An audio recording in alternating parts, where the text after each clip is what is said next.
हाँ जी, हाँ अभी 2 मिनट क्वेश्चन समझ लो फिर ले आना, ठीक है बच्चों। 5.2 का क्वेश्चन नंबर 2 करने से पहले मैं आपको एक चीज बताने जा रही हूँ, बहुत ध्यान से सुनना। आज हम करना जाएंगे कॉन्ग्रुएंट। क्या करने जाएंगे? कॉन्ग्रुएंट। मैंने आपसे पिछली क्लास में पूछा था ना कि आपको कॉन्ग्रुएंट आता है नहीं आता, देन यू सेड नो। ध्यान से देखना, आज हम सीखेंगे कॉन्ग्रुएंट या कॉन्ग्रुएंसी भी बोलते हैं। बेटा 2 ट्राइंगल्स हैं अगर आपके पास, तो आप इन दोनों ट्राइंगल को क्या कर सकते हैं? कॉन्ग्रुएंट। कॉन्ग्रुएंट का मतलब क्या है, ध्यान से समझो। कॉन्ग्रुएंट को डिनोट किससे करते हैं, ध्यान से समझेंगे।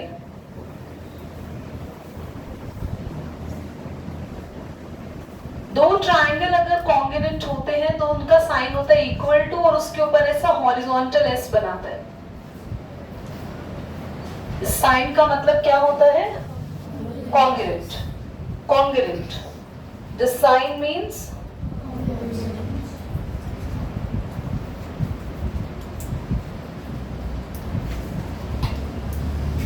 कैसे करते हैं दो ट्राइंगल को कॉन्ग्रुएंट, पहले ये जानो। हमारे पास कुछ रूल्स हैं। We have a angle angle angle, angle side angle, side angle side, side side side, RHS। ये 5 रूल होता है। अगर दोनों ट्राइंगल के तीनों एंगल्स आपस में इक्वल आ जाए तो हम उन तीनों एंगल्स में ए लगा के कह देंगे कि ट्राइंगल कॉन्ग्रुएंट हो गए। अगर 2 एंगल इक्वल है और एक साइड, और 2 साइड और उनके बीच के एंगल्स, मान लो ये 2 साइड बराबर है और इन दोनों के बीच वाला एंगल भी, तब हम कौन सा रूल लिखते हैं?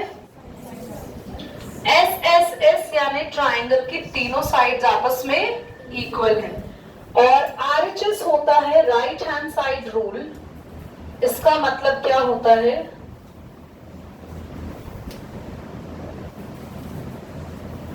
आपके पास एक एंगल तो है कंफर्म, दोनों ट्राइंगल में 90 डिग्री का होगा कंफर्म। एक तो आपका एक एंगल दोनों ट्राइंगल में कितने डिग्री का होगा? 90 डिग्री। सेकेंड, आपके हाइपोटेन्यूज को छोड़ के परपेंडिकुलर और बेस, ये दोनों आपस में क्या होंगे? परपेंडिकुलर परपेंडिकुलर के इक्वल होगा दूसरे ट्राइंगल के, और बेस दूसरे ट्राइंगल के बेस के इक्वल होगा। ये रूल्स कैसे अप्लाई होंगे ये धीरे धीरे आप सीखेंगे जब हम एक्सरसाइज में क्वेश्चंस करेंगे। आपके पास क्या है कि अगर 2 ट्राइंगल को कॉन्ग्रुएंट करना है तो इन रूल्स में से किसी एक को फॉलो करना है। दीदी अगर कॉन्ग्रुएंट हो गए तो क्या होगा? ध्यान से देखना। If triangle ABC and triangle PQR, या ऐसे सीधा लिख लो, ट्राइंगल ABC कॉन्ग्रुएंट हो गया PQR के, देन तो हमें मदद क्या मिलेगी, हमें क्या फायदा मिलेगा कॉन्ग्रुएंट करके? तो अगर आप 2 ट्राइंगल को कॉन्ग्रुएंट करते हो तो बच्चों अब आपके पास एक मैजिक की आ जाएगी हाथ में, जिसके थ्रू आप ट्राइंगल की कोई भी साइड और कोई भी एंगल कह सकते हैं कि हाँ ये इसमें इक्वल होगा।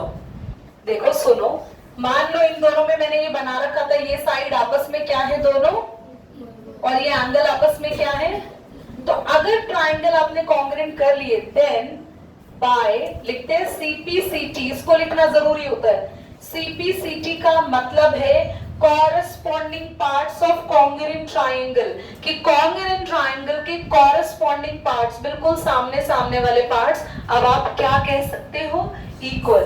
दैट मींस AC किसके इक्वल कर सकते हो अभी? सो आप AC इक्वल कर सकते हो, या एंगल A इक्वल कर सकते हो, एंगल C को किसके इक्वल कर सकते हो? समझ में आया? ये रूल्स बनाए, इसको एज एन एग्जाम्पल लिखे, इसको मत लिखो, चाहे रूल्स लिख लो बस। ओके, पॉज करो, अब यहाँ जाओ। Question number 2 of exercise 5.2 show that the two such isosceles triangles occurring in the previous question, अच्छा सेम सर्कल में previous question में so that they have a equal base length and they are congruent to each other. देखो ध्यान से, अच्छा board पे देखना। आपको याद है अभी हमने थोड़ी देर पहले सॉरी पिछली क्लास में 5.2 का क्वेश्चन नंबर 1 करा था, उसमें हमने सर्कल में एक ट्रायंगल बनाया था। इस बार आपको सर्कल चक्कर आगे लगता है सर्कल को। इस बार आपको सर्कल में कितने ट्रायंगल बनाने हैं? 2 मिनट में आए। तो एक काम करें,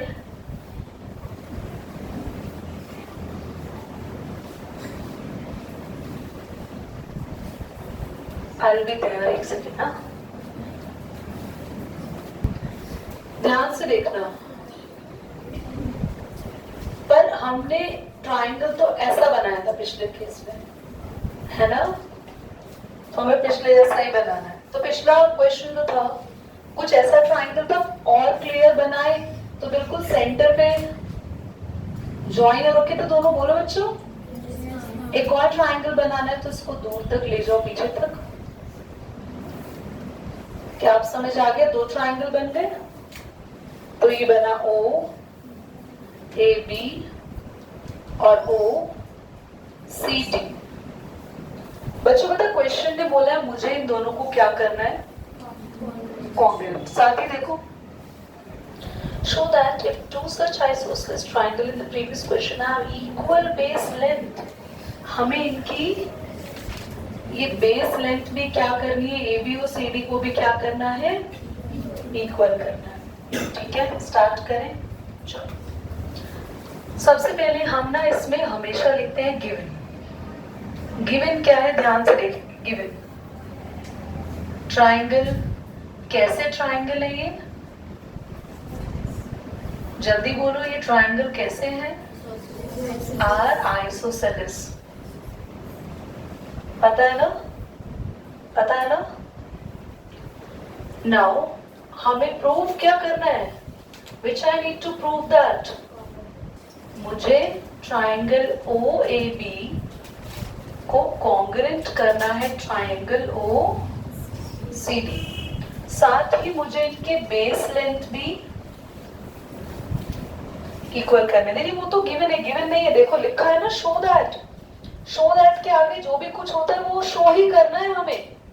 show that if two such isosceles triangle, अगर ऐसे 2 isosceles triangle have equal base length, अगर उनकी बेस लेंथ इक्वल हो देन दे आर कॉन्ग्रुएंट। तो हमें बेस लेंथ भी बराबर करनी है और उन्हें कॉन्ग्रुएंट भी करना है। तो हम आते हैं प्रूफ पे।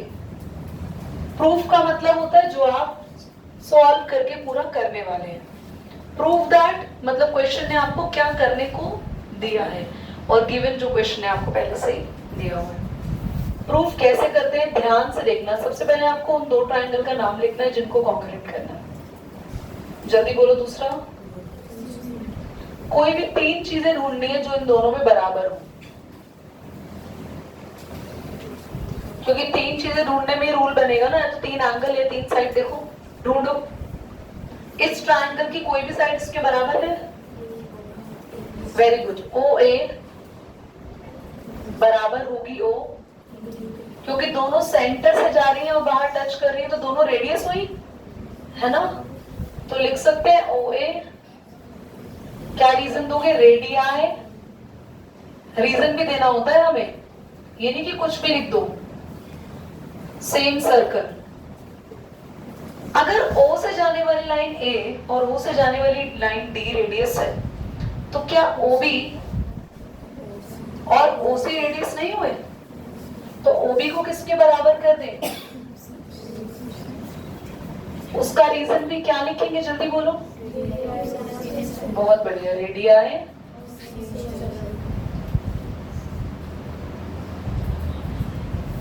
ठीक है, कोई और बच्चा कोई और रीजन ढूंढ सकता है इन दोनों में इक्वल? एक एंगल इक्वल होगा। Very good. कोई बता सकता है ये एंगल कौन से होते हैं? बहुत बढ़िया, जो ऐसे क्रॉस में बनते हैं उन्हें बोलते हैं वर्टिकली। बेटा इसका नाम बता सकते हो? इसका नाम, इस एंगल का नाम होगा ए ओ बी। जिनको नाम लेना नहीं आता मैं सिखा देती हूँ। जहां भी एंगल बन रहा होता है वो वाला लेटर सेंटर में रखो, और एंगल जहां है ना वहां से दोनों लाइन को देख लो कौन सी लाइन जा रही है, तो उनके लेटर्स कॉर्नर पर ए ओ बी या फिर बी, दोनों नाम हो सकते हैं। ऐसे इसका नाम बताओ मुझे, आरव। आरव, इस एंगल का नाम बताओ, नीचे में लिखो।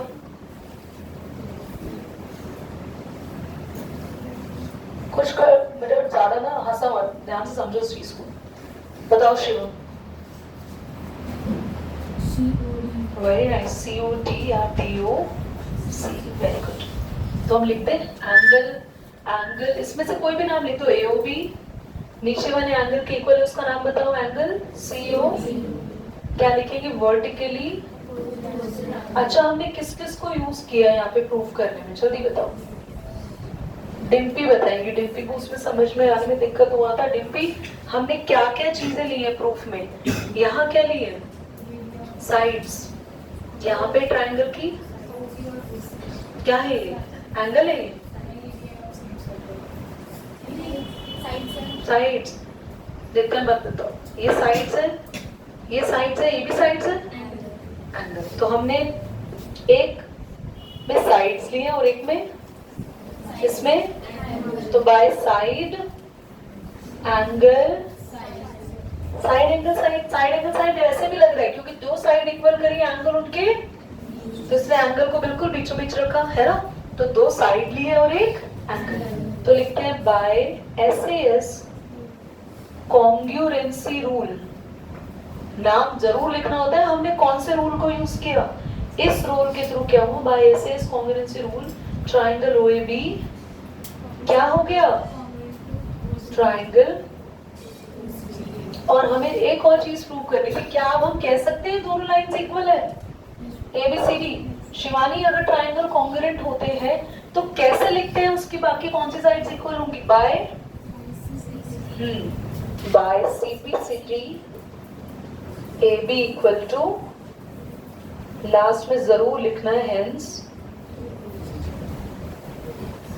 किसी बच्चे को डाउट है तो बताओ कहीं पे, कुछ पक्का समझ आ गया सबको, प्रॉमिस करें। तुम्हें क्लियर हो गया?